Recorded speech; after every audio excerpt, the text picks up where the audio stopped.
All right. Well, this is an attempt, and an attempt at explaining what is Bitcoin. Um, there'll probably be many attempts. This is one video of others. Um, so, for example, I've heard someone say, once you understand what Bitcoin is, a lot of people will be inclined to buy it, invest in it, or get involved, etc. And that makes sense. Um, and I can see where the issue would be that most people don't understand it because it's quite technical, man. It is technology, really. And you've probably asked five people, already. Yeah, but what is Bitcoin? You say you buy this. You don't. What is it? And you've received five answers. That's probably not very satisfactory. Or you're still like, well, I don't know. It just sounds like bullshit, or And today, unfortunately, it'd probably be that. Statistically speaking, chances of satisfying everybody today is very extremely low. In fact, the chances of satisfying you with an explanation is, I estimate, about 25%. So maybe one out of four people will get it. And maybe over time, I'll get better arguments, make a video format, and it'll be more and more satisfactory. But there's some things I guess that I want to take note of in this video, which is also kind of a journal, right? Um, and as I make version 2 of this, version 3, I'll reiterate on previous versions of the video. Um, so I think to understand Bitcoin, we kind of have to go back.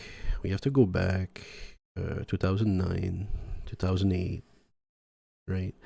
When Bitcoin was invented. Yeah. And what was that time like, right? Don't worry, I'll pull out paint and we're gonna just put some elements there, and maybe you'll see the big picture. Um, that I hope to show. Um, but if not, don't give up. You can always ask questions in the comment. But first, Bitcoin is an innovation. It's something that didn't exist before that exists now. And we can ask ourselves, well, why does it exist? What is there to exist? You know? And first, I want to point something also, that even though it's digital, in my opinion, it's still real. Sometimes, or often, we compare what's real and what's digital and separate that and say, well, what's digital is not real. I can play Minecraft and it's not real, right? Well, the world itself of Minecraft is not positioned in the universe physically, but the pixels are real, and the space itself exists in the virtual world, but virtual is bits, processing, it's RAM, it's displayed, translated, shows up on your screen, on your computer, and it's still a real thing. Your screen is a real thing. What you're seeing exists, even though it may be virtual, or as we say, not real. Um, but I hope as you understand these parts here, that it's, even though it's not, even though it's virtual, it's not that it's not real. I'll give you an example. If you use your card to buy a product, right? All of this is done on the virtual layer.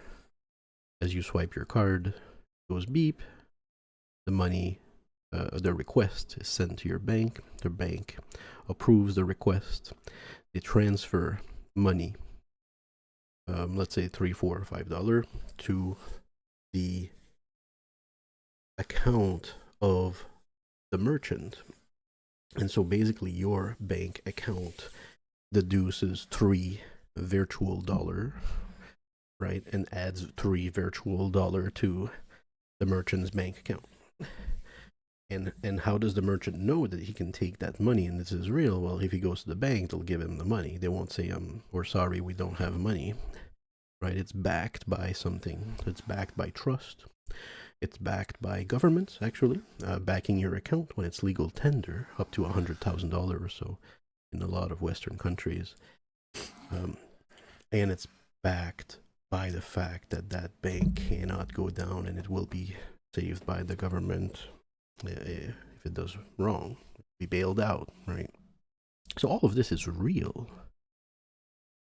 So we have to take that aside now. That idea that things are not real because they're on the internet or they use the internet. The internet is a real technology, and if you could have bought the internet, you would have made a fortune, right? And so does stock options.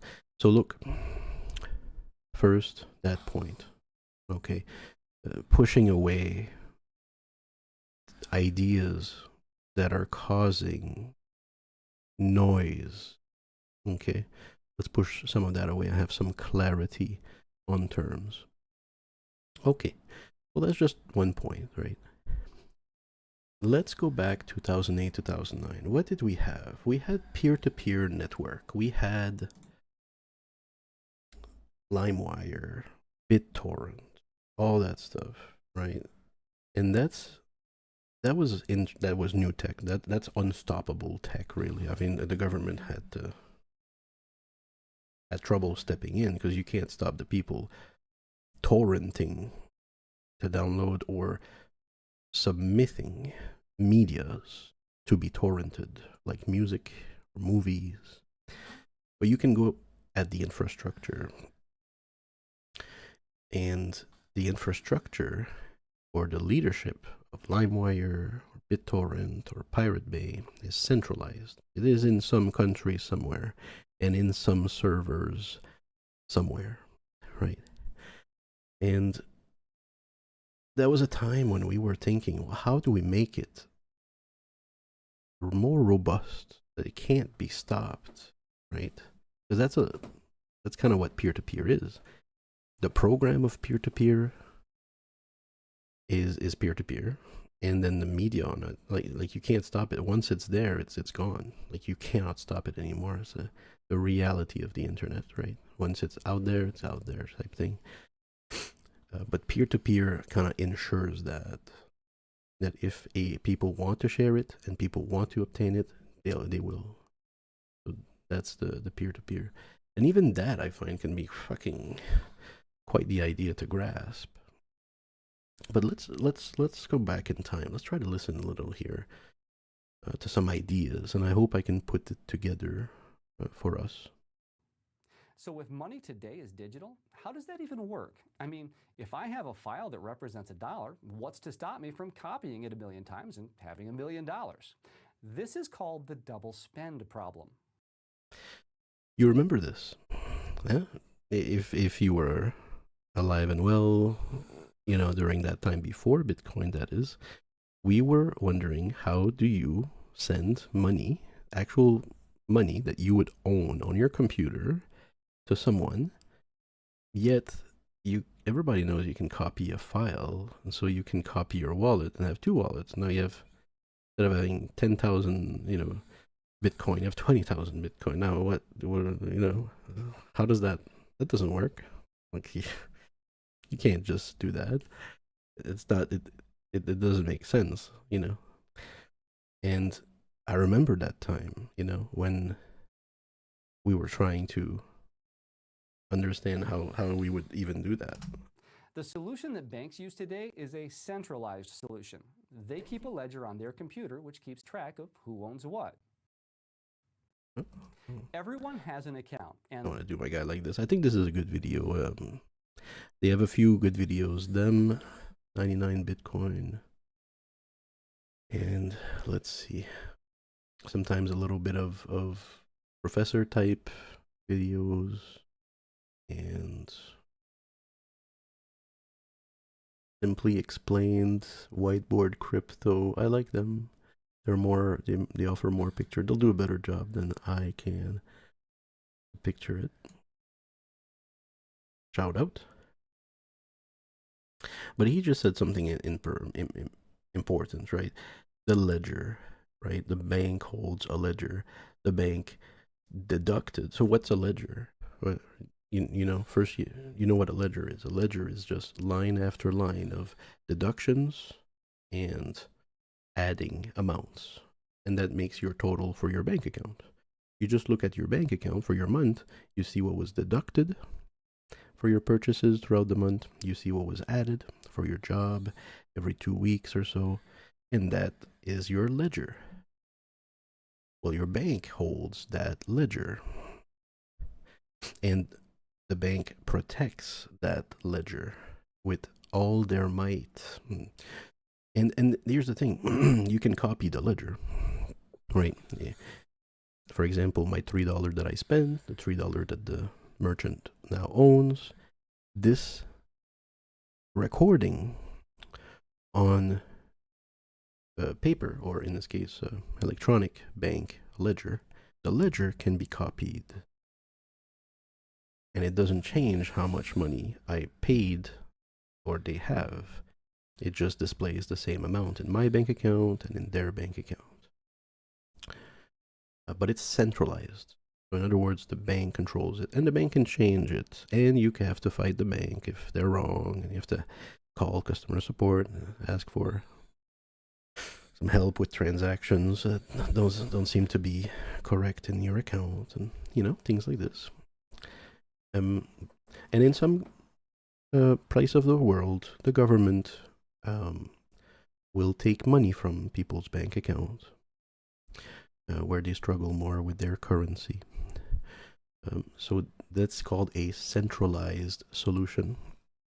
And these are words that we hear sometimes, centralized and decentralized. CeFi or DeFi.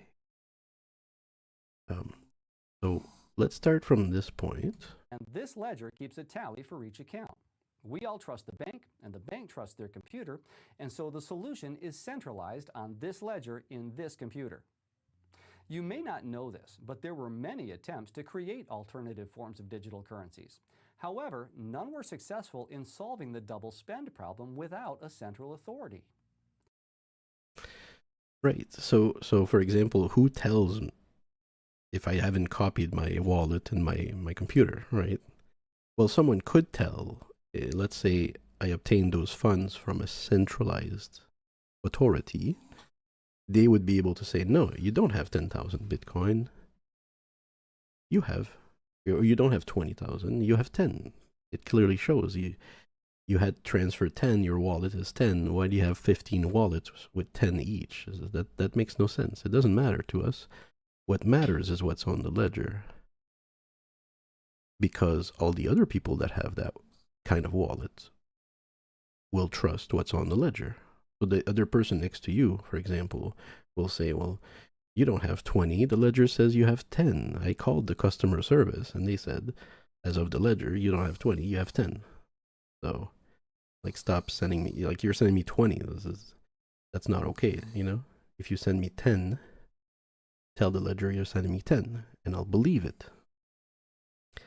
Okay, so this is a communication type technology, right? Where we communicate and we verify and we believe what we see.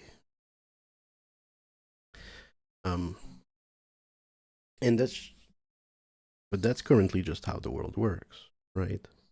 Like if I show you my bank account because I want to rent a place, unless you believe it's a forged thing, then you believe what you see. You know that it's got the bank's logo on it, and it looks like anyone else's ledger or bank account transaction. They see that you have $1,000 in your bank account, so you can absolutely rent the place. You've got enough money. You're not, at zero. Okay. Okay, so I'll continue. I know it might not be satisfactory for some.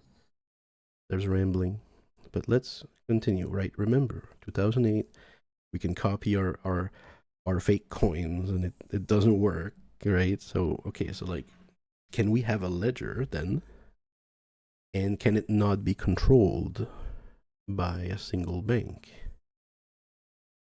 Okay, or 1,000 banks, because back then, remember 2008, financial turmoil with Lehman Brothers and all other banks crashing the economy, making it look like they have more money than they don't, and then you know what I mean. We're trying to debank ourselves. This is 2008. An interesting problem. Whenever you give anyone control over the money supply, you're giving them enormous power, and what's published online by alternative to the current monetary system seemed like a lost cause.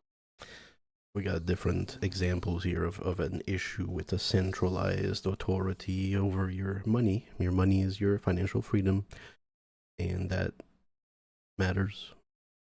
It affects your happiness and your way of life, and your life as a whole.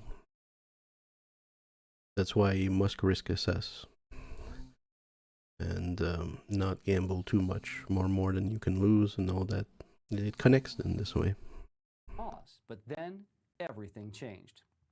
In October of 2008, a document was published online by a guy calling himself Satoshi Nakamoto.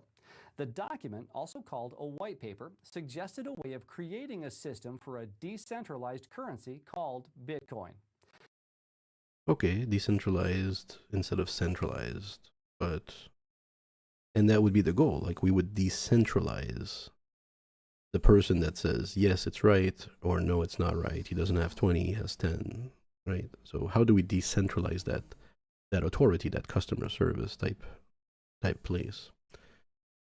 This system claimed to create digital money that solves the double spend problem without the need for a central authority. At its core, Bitcoin is a transparent ledger without a central authority.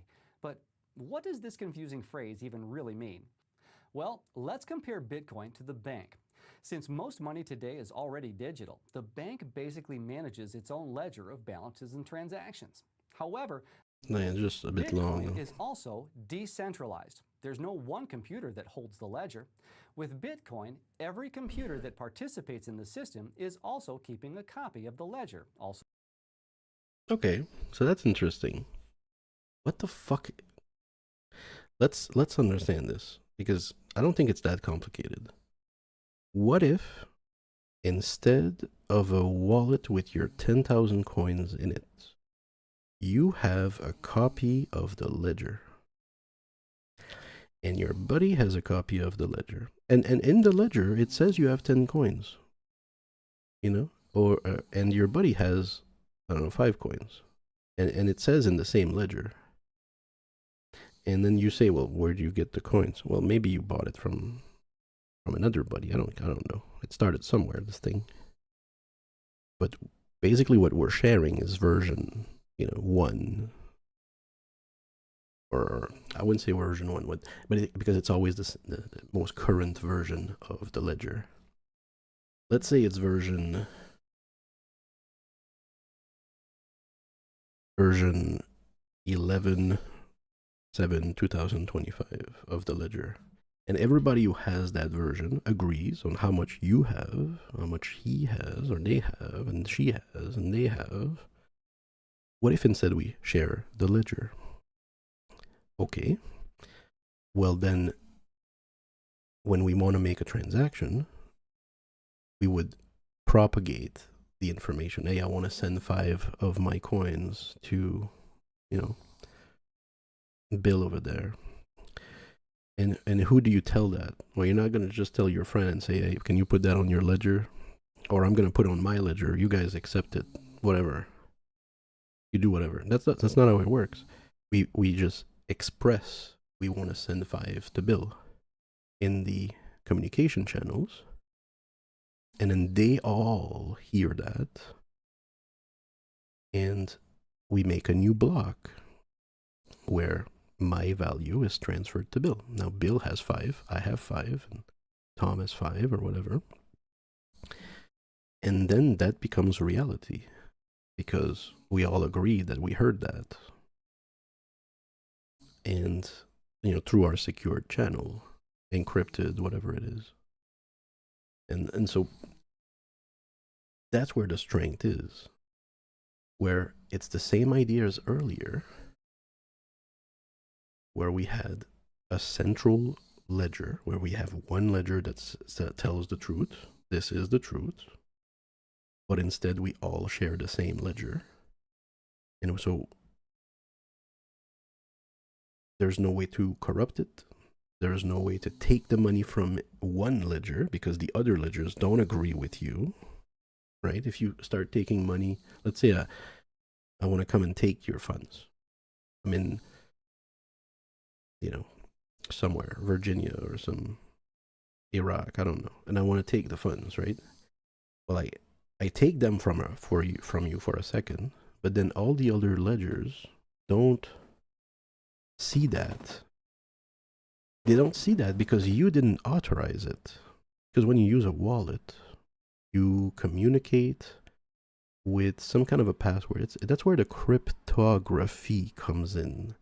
You hold the password to your side of the wallet.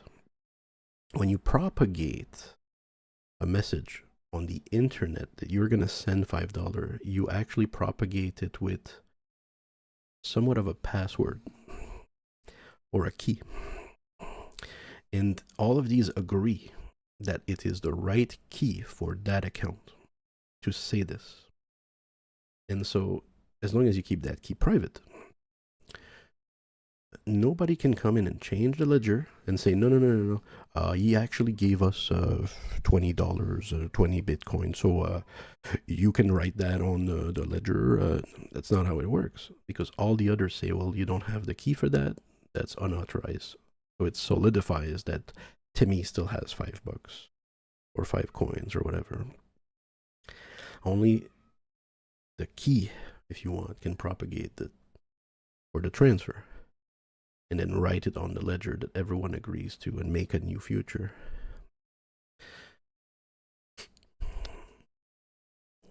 Does that add up? So known as the blockchain. So if you want to take down the system or hack the ledger, you'll have to take down thousands of computers which are keeping a copy and constantly updating it. That's a true attack vector, and it's been attempted, to try to attack a part of the network that would agree on something and the other agrees on something else. But you cannot. There's too many computers running Bitcoin nodes. Like most money today, Bitcoin is also digital. This means there's and it's the consensus, right? So what happens if, I don't know, 40% of them want to propagate one transaction, but 60% don't see that, or they haven't heard of that. But then this part is like, no, I've had this transaction for 2 days. What are you guys talking about? Then this 60% will win over as a consensus, and it won't make another Bitcoin for every transaction disagree on. It'll just reject adding that to the block. And so that transaction simply will fail, like if when your card is declined at the shop. Okay. The only time that it splits, you've probably heard of that, is when we introduce an update that a lot of them don't agree with, because people who have nodes can vote on suggestions to Bitcoin. And when a lot of them disagrees, that's when there's a split, because they say yes, they say nay, they say yay, and then the network splits in two. We have the original network that said maybe nay or yay, okay, and then the other part of the network makes a fork. It's called. That's how you end up with Bitcoin and Bitcoin Cash. And that was a very serious conversation. That was a time when we wanted to increase the block size, I think. The block, like I was saying, all the block has all the transactions. So as Bitcoin was becoming more popular, we needed more transactions per block, I think. So they said, we will introduce a solution to increase the block size. So this really changes the protocol, right? Because the protocol is what is shared. So what's shared here when you download the Bitcoin node is the protocol of Bitcoin, how Bitcoin works, but also the ledger, all the ledger, really from the first transaction that was ever made. And so if you want to update the protocol, you send a proposal. The proposal was to increase blocks. A lot of people disagreed. They said, no, that's not Bitcoin. That's not how they wanted it.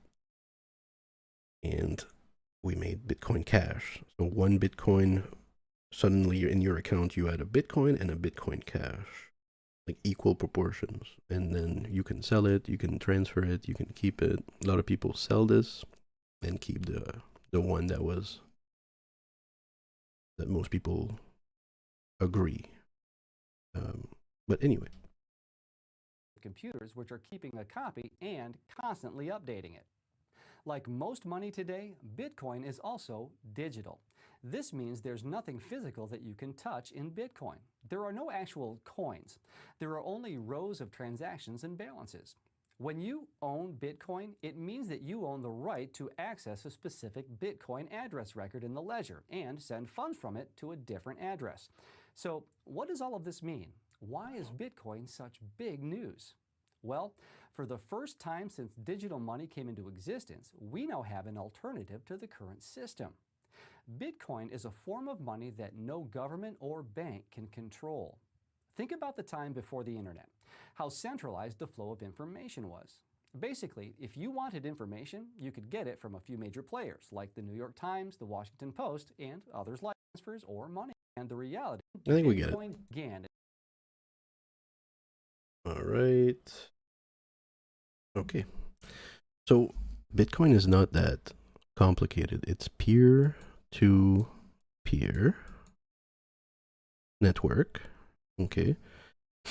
And peer-to-peer is what? Well, it's just a program, or whether that be Pirate Bay, or was it Torrent, or LimeWire, or Kazaa. You guys remember Kazaa, bro? Right? So first you have the protocol, which is the program, and then you have the file that matters inside, right? And we can, as soon as one puts it or makes it available, we can request it, right? And then most good peer-to-peer platform will make it so that you can now offer it. So let's say this one here represents the offering. Once you receive it in your computer, you remember, guys, when you downloaded it, you suddenly started uploading. Like, this is called a download here. You are downloading it, right? And then you noticed, right, in your downloads,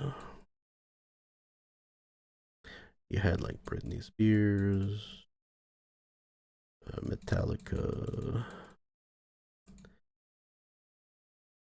Lamb, whatever the fuck. And then in the upload, sometimes you may have noticed, you're like, my internet's slow. How come I'm sharing Britney Spears and Lamb and this and that? And you're like, what? Why am I uploading so much? Well, that's because the good peer-to-peer networks made it automatic that when you downloaded something and someone wanted it, they request it on platform. The platform says there's 22 users that have it, the same file, the exact same file, and then you would help that user download it. Remember? And so it took a little bit of internet. And so maybe you had like a lot of files, with different users. So it's the same tech, right? Think we're 2000. I mean, peer-to-peer was like 2003 to 2009. started shutting it down hard. Mostly because of music industry, the movies, just it wasn't right. You know, it wasn't right. It was free. It wasn't cool. I mean, think about all these bands and things. They lost money on the CDs, but they made monies on the shows. They made monies on merch. They made monies elsewhere. The thing is, and that's probably why it's free a lot when you go on YouTube. It's because it's still them. It's you're thinking about Metallica. You're thinking about that stuff. Now you want to listen to it. You want to buy stuff. So life changed. But now imagine that instead of all these files, you just have one file. Bitcoin ledger, dude. Your file is this. All right, that's your file. One network, a Bitcoin network. Okay, it's just simple peer-to-peer technology, which allows computers to plug on each other with the same protocol. We just communicate on the same vibe. We communicate the ledger. We all own the ledger. We all share the ledger. We all agree on the ledger. And you can send a change or an update or a new information to the ledger with cryptography. And what's crypto? What's cryptography? Crypto is used here. Right? You've seen this little lock before. This is a secure connection. Valid certificate, trusted authority, credit card will be sent securely, cannot be intercepted. Let's learn more. Sure.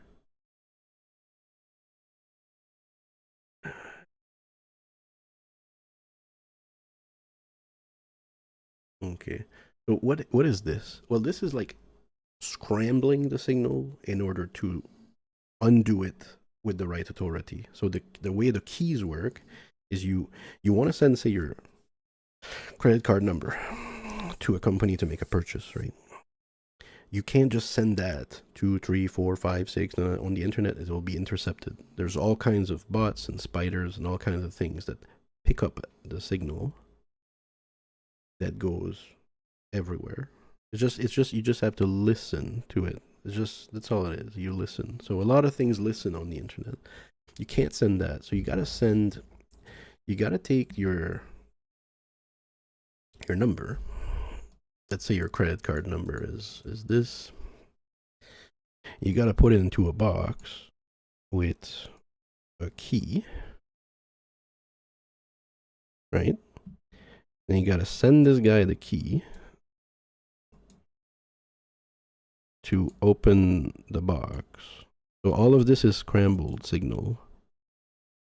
And by scramble, I mean like it's F4D 9 7 L M. Like it's just nonsense. Because you can make any key. So basically you what you do is you multiply this by your key. You multiply this by your key. And your key is often alphanumeric. So it makes this kind of trash that nobody understands. And that's crypto. Okay. And then you send the guy the key and he does it and he sees this. Okay. And the question is, how do they have the key, know the key? Okay. Like I said, it's version 1. I can't do everything, but you can look it up. Just this is basic secure connection. just trying to put all the blocks for you to see. That's all I'm trying to do. I'm just trying to put all the blocks so you can see that the Bitcoin is just adding these 4 things together, and that's your new tech. SSL, secure connection, SSL explained. I just want to give you the breadcrumbs. Just want to show you the little things that makes it. So that's gonna be crypto. It's the handshake. It's encrypted. It's decrypted. And so that's what happens with the ledger. You have some kind of an SSL with your password or your wallet. It's decrypted in the nodes by SSL or something like that. And SSL works. Now, when you connect to your bank, it's SSL. When you connect to any market, you're sending your card number, your credit card number. Nobody on the internet can decrypt it. Only the recipient. And so SSL works. We're not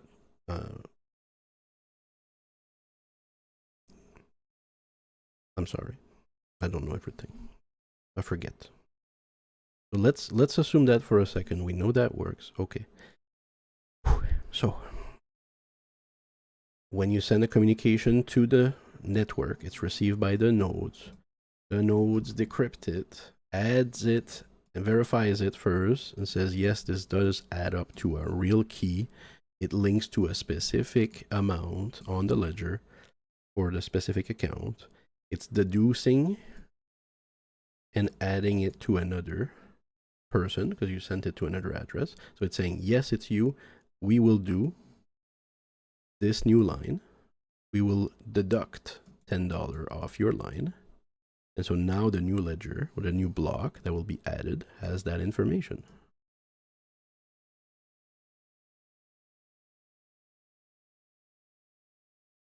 Okay. And everybody agreed on it. I mean, all the nodes that received the signal, right, who agreed on it, they all agreed. They received that signal over the internet. They all agreed to it. Now that is going to be a consensus that it will be added. And now Timmy has $5 and you're deducting $5 off of yours. And the new ledger still has, like, that transaction is not done. There's 2 transactions added. Your -5 on your account and their +5 on their account. Could be a new account. So that's Bitcoin. Nobody can fuck with it. And everybody can interact with it if it's done right. And the ledger agrees. That's all. So peer-to-peer tech meets crypto encryption, decryption, SSL type thing meets bank ledger.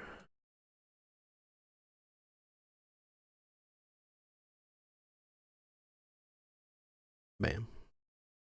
2009. Okay. And someone might say, well, why does it have value? Well, that's a kind of a different question. Here we have a tech that exists. Okay. So first we have to say, okay, that thing now exists. Like once they spawned that, they coded that, they shared that, they made a transaction, they went on forums and said, this is so cool. You try to copy your coins now, right? And it just became more popular, and it was an oddity at first, right? And every Bitcoin was worth 10 cents. You know, because why? Because anyone could have said, can I buy some? And as soon as somebody says that, it starts, right? I think it was Roger Ver I was listening to. He said, the what's a store of value? Because he bought early, and the store of value is he said this the cigarettes in prison, for example, or um, you know seashells and things like that. So they're recognizable, they're indivisible, or something like that, and they um oh, I better search it up.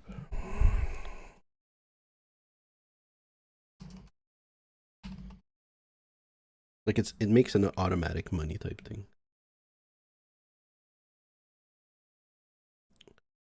Uh,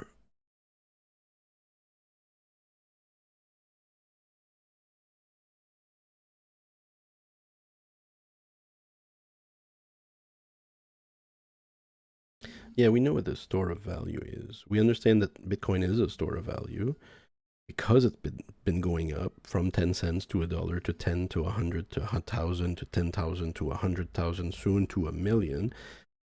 We understand that part, and maybe that's enough for someone to dip their toe in it, but it's good to understand it and understand money.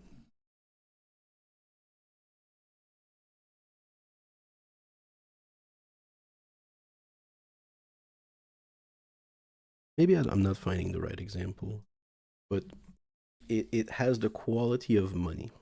Okay. I apologize, I can't link to everything. I'm not omnipresent today. But anything can be a currency. If you look back in time, like we can go back in time. Like, how old is the ledger, for example? Well, back in the Roman days, right? They had a stone and they would write in clay, right? This that was a true technology back then, bro. That was real. And money at some point in those times was true as well. Yeah, they had coins, but before that they had seashells, and they had other things they would trade, and it would have value. And overall, it has value, and it betters your life. And so all of this is kind of linked, right? In terms of why it has value. Well, because it's accepted. And when that changes, it's bad for your currency. Um, let's see. So, so people were willing to pay more and more for it. And the other thing about Bitcoin is it has a cap. Like it will have a maximum of 21 million. It says their max supply 21 million Bitcoins. So there will never be more. And when they were first mining Bitcoin, okay, which is a conversation in itself, though. Some people said, "Well, I want to buy some. Well, I want to buy some. I want to buy some," and it just went up, kept going up, and now it's not going anywhere, right? It's never leaving Earth. You understand? And some people have said that Bitcoin is the greatest invention of mankind. No, think about it, right? It's peer to peer, it's on the internet, it's shared across the world. And even if 10,000 government wants it down, as long as you have encryption, which is the truth spelling, if you want, for the ledger, and it looks back at the past. I think even if there's just a few agents, it looks back at the past and say, you cannot corrupt this. This is the ledger we agreed to, and so even all the nodes will have to agree. Anyway, it's uncorruptible by now because there's too many people. And so what it does is it decentralizes money. Because this is just a very basic version of the blockchain. Oh, I haven't said that word once, man. This is the blockchain. This is blockchain technology. This is blockchain technology. Wow. Peer-to-peer, crypto, tech, and a ledger writing things. It doesn't matter if it's Bitcoin, if it's Litecoin, if it's Vertcoin, if it's Dogecoin, if it's Blackcoin, if it's WorldCoin. It doesn't matter. They all use technology.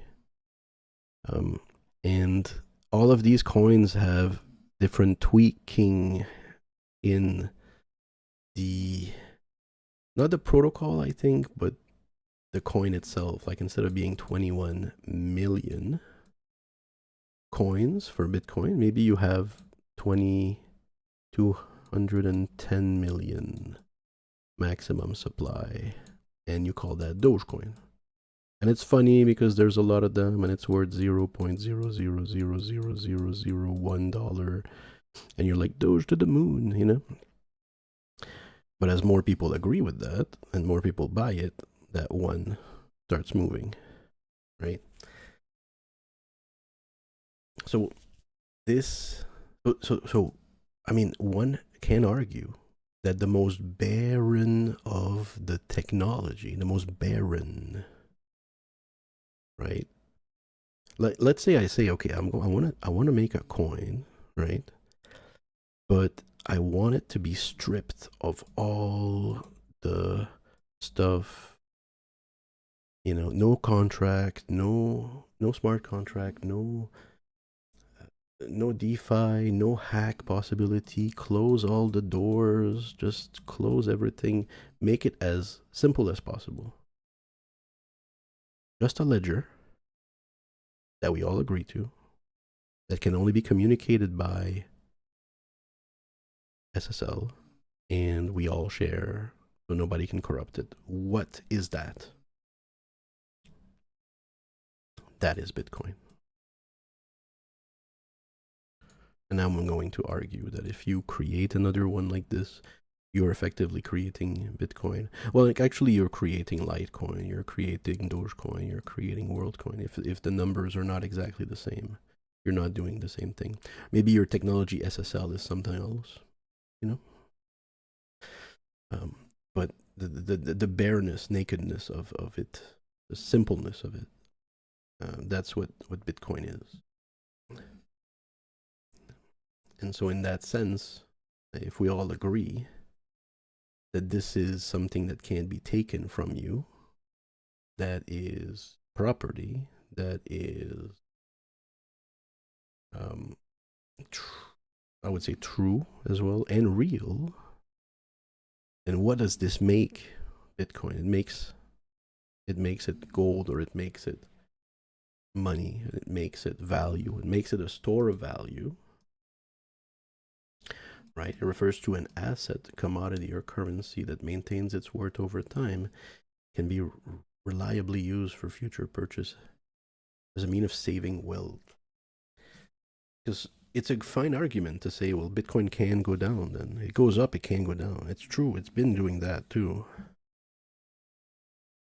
You know, because that's the other part of like, okay, why should I care type thing, right? That's the other part of the question. Why should I care about this? Well, the reason you should care is because it's been going up better than any stock, right? That's why you should care. That's why finance cares. That's why anybody else cares, because it's been bettering people's lives. You know, and when we were back here, let's say in 2017, right? Bitcoin was worth 1,000 something. It did not do that yet. Let's go back here. Let's go back. Let's take a smaller time frame. Right.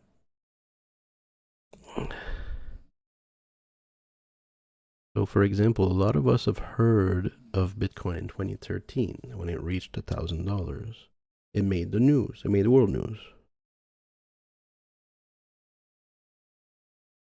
Excuse me, there's a bug. Like before that, we didn't hear anything. But the truth is, whoever bought it here made 10 times their money. It changed their life. You know? or suddenly instead of like 300 bucks, they had like 3,000 bucks. You know, for a second at least, it went back down. But it had that potential, and it was hard to move money, and you had to go through. What's the name of it? Oh, it was one exchange in China. It took so long. Mount Gox, right? Um, and then it went down again. It went down to $200, right? And so nobody cares for this. Nobody cares for this. And then it went back up to 1,000. And but still, nobody really cares because if you bought it at 8.4, you just made twice your money. It didn't change your life. Today's 2025. Would you fuck off, book? Today's 2025, and it first took this year when it goes up to 10,000 that then it changed people's lives. You know, some people will be like waking up with 30,000 bucks worth of crypto, you know, but it only lasts a little moment. Like if they don't trade it, they're gonna lose value.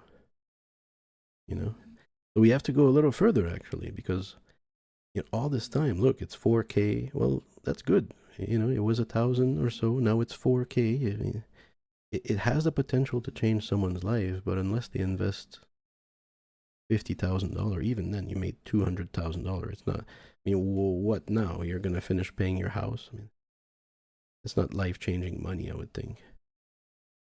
Move forward. What time? When are we here? 2020. That's 5 years ago. You know. Okay, Bitcoin's worth 10,000. So some people, okay, who bought it here are like, bro, this thing is insane. I put 3,000 bucks and I'm at 30, or, you know, and some people made a lot, put a lot more and got a lot more out. And truly, it didn't change these people's life. It changed the people of those who bought it here. Because from 100 to 10,000 is 100x. Now that has the potential to change your life. 3,000 becomes 300,000. Okay, now that's money. That's money you can invest. You can have a return on. A year yield of a $300,000. Let's say 5% is what, 15,000. If you yield 5% over 300,000, you yield 15,000 a year. You have an extra income of 15,000 a year over your 300,000. Okay. And not only that, but you've got a solid ground when it comes to stocks and investing. It changed your life. And it took us time to be able to tell you folks this. We were not able to tell you this. You know, we were not able to say it then because it didn't happen yet. Fast forward. Bitcoin goes up to 20K. Right, so we were here, 10K goes to 20K. All right, so again, this is good. And maybe you bought it here at $1,000 a Bitcoin, right? 2017.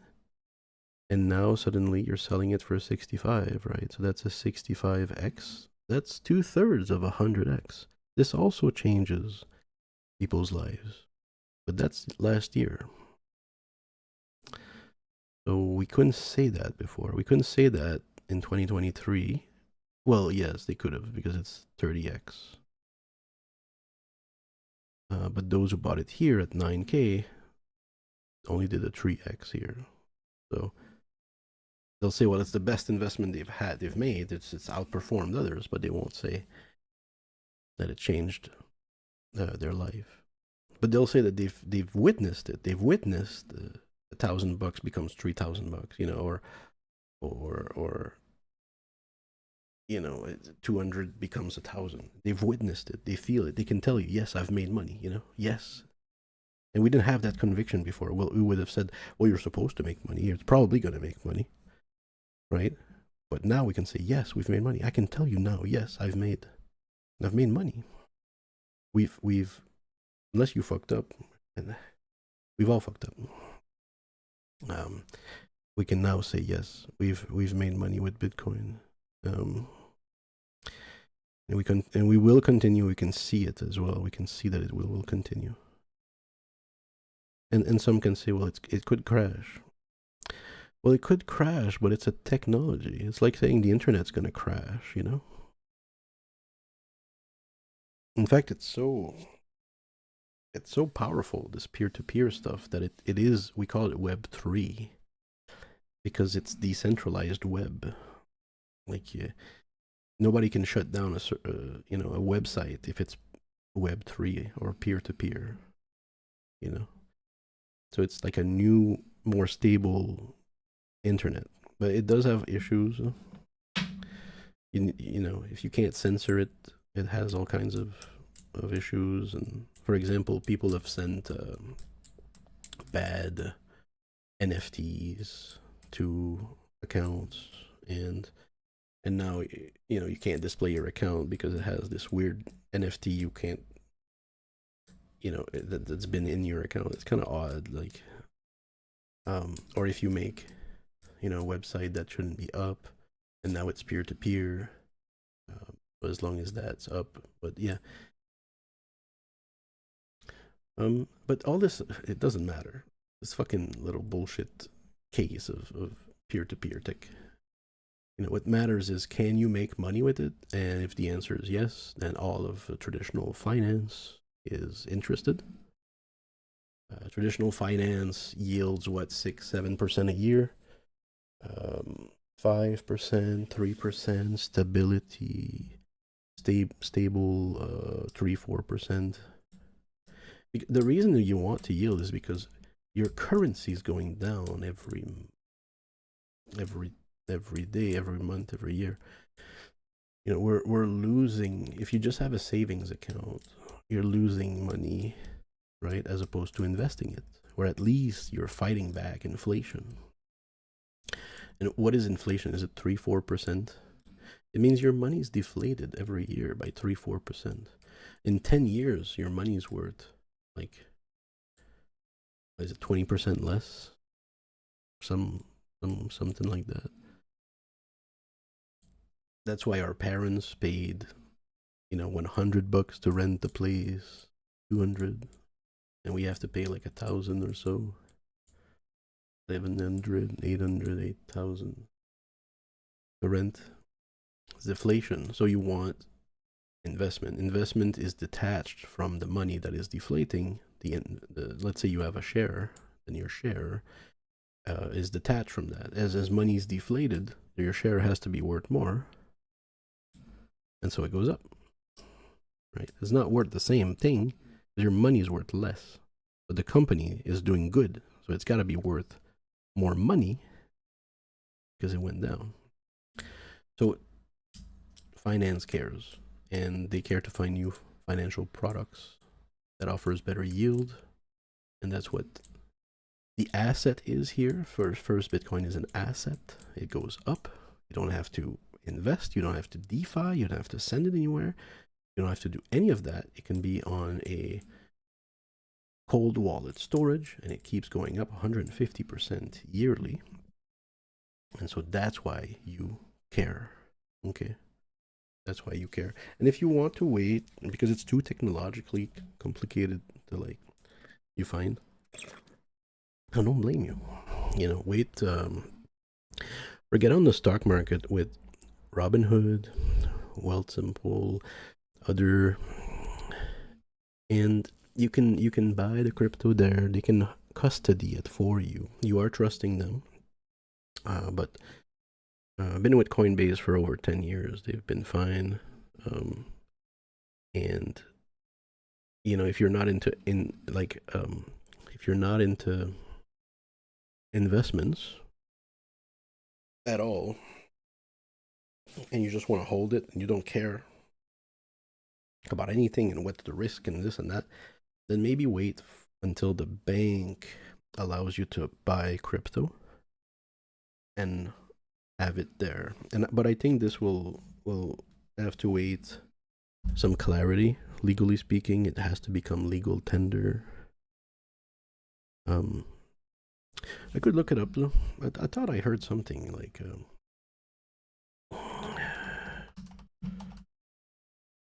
because at least with the bank you're protected up to $100,000 usually.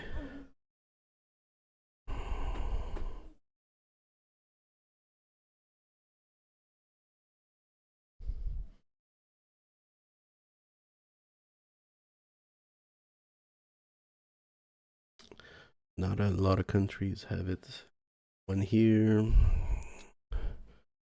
permissive, legal to use with minimal to no restriction. Some place restricted. Contentious and prohibited. Interesting, yeah? So you could wait for these colors to change.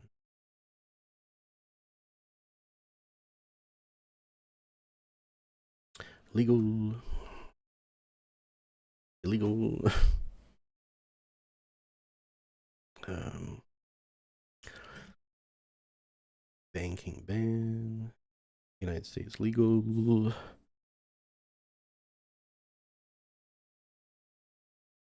El Salvador. Mm. So I think as long as clarity comes, not just the name of the bill, but then when banks offer it, I think they can back it up.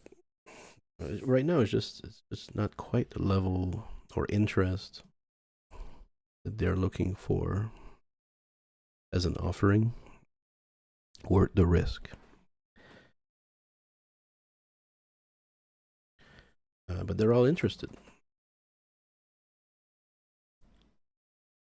Okay, well, I think that's it for now. I've given a lot of tools. We've talked about a lot of things, and I hope that adds some amount of clarity. Oh boy, to the picture, right?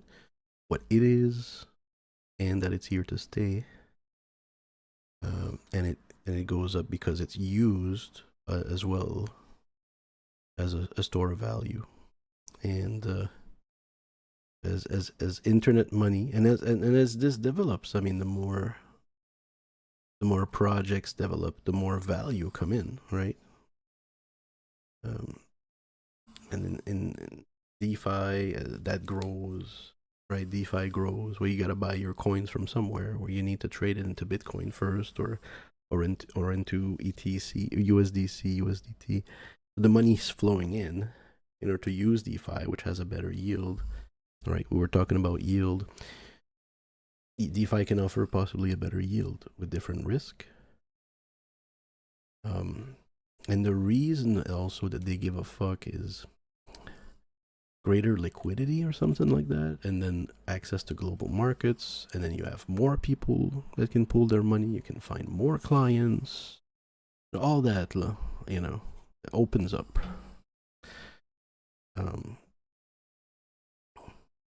So appreciate your time, and personally, I don't need to deep dive into each of them.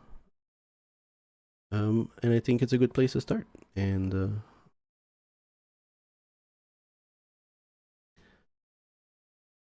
I hope you enjoy your day. Have a beautiful day. Keep collecting some of that stuff. I would think the best advice is just, put it comes back to put just $10 or $20 on it and just watch it go up, watch it go down, feel it, get a feel for things, and get to play with the different tools. You can convert it, you can send it, you can lose it, you can fail, learn to do it correctly. Don't send too much at a time. Look for fees. What are fees when you transfer and all that? Or wait, or simply wait. And but I don't think it's hard. I mean, if someone makes an account, you have to show ID. You can scan a document, so you can show your ID to any business. established in the US or your country. Open an account. You can easily purchase with your credit card online, and then suddenly it's there. They custody it for you. You see it go up and down, and it's interesting. All right, well, enjoy technology. Have a good day. Questions in the comments.